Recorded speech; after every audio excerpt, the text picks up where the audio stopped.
मैं हूं अनुपम और स्टोरीज विद अनुपम में आप सबका स्वागत है। मनुष्य की इच्छाएं असीम होती हैं। एक इच्छा की प्राप्ति होने पर दूसरी इच्छा जाग जाती है और इसी तरह निरंतर ये क्रम जारी रहता है। आज की कहानी भी कुछ ऐसा ही दर्शा रही है। एक दिन की बात है, एक साधु गांव के बाहर स्थित अपनी कुटिया की ओर जा रहे थे। रास्ते में बाजार पड़ा। बाजार से गुजरते हुए उनकी दृष्टि एक दुकान पर पड़ी, टोकरियों पर पड़ी, जिसमें बहुत से खजूर पड़े थे। खजूर देखकर साधु का मन ललचा गया। उनके मन में खजूर खाने की इच्छा जाग उठी, किंतु उस समय उनके पास पैसे नहीं थे। उन्होंने उस समय अपनी इच्छा पर नियंत्रण रखा और अपनी कुटिया में चले गए। कुटिया में पहुंचने के बाद भी खजूर का विचार उनके मन से नहीं गया। अगले दिन जब वह उठे तो खजूर खाने की अपनी इच्छा की पूर्ति के लिए पैसों की व्यवस्था करने के बारे में सोचने लगे।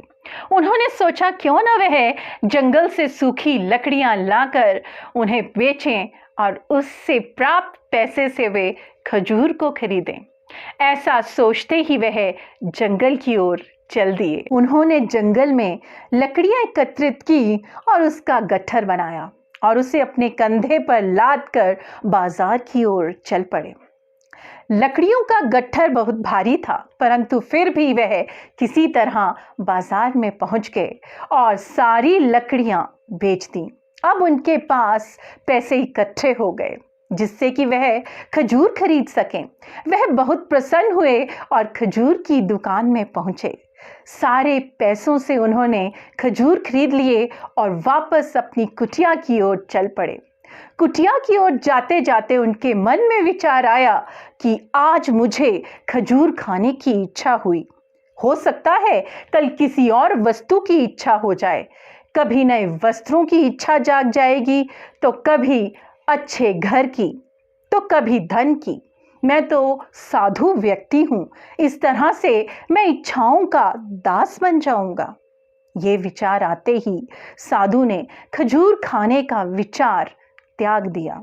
उस समय उनके पास से एक गरीब व्यक्ति गुजर रहा था। साधु ने उसे बुलाया और सारे खजूर उसे दे दिए। इस तरह उन्होंने स्वयं को इच्छाओं का दास बनने से बचा लिया। हमारी इच्छाएं भी वैसी हैं जैसे साधु के मन में खजूर के प्रति जगी।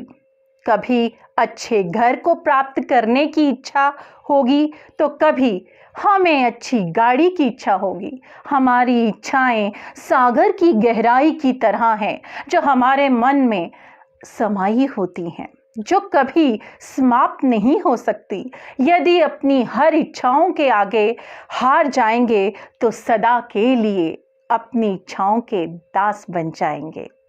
हमारा मन चंचल होता है, उसमें अनेक इच्छाएं उत्पन्न होती रहती हैं जो उचित भी हो सकती हैं और अनुचित भी।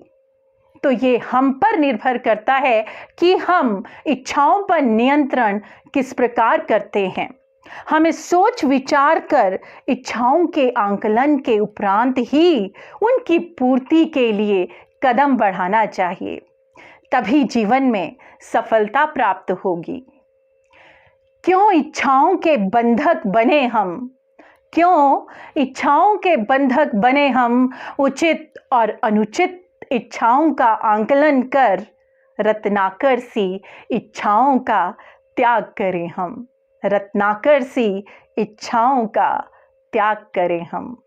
तो मैं फिर मिलूंगी एक अन्य कहानी के साथ। आपकी अनुपम।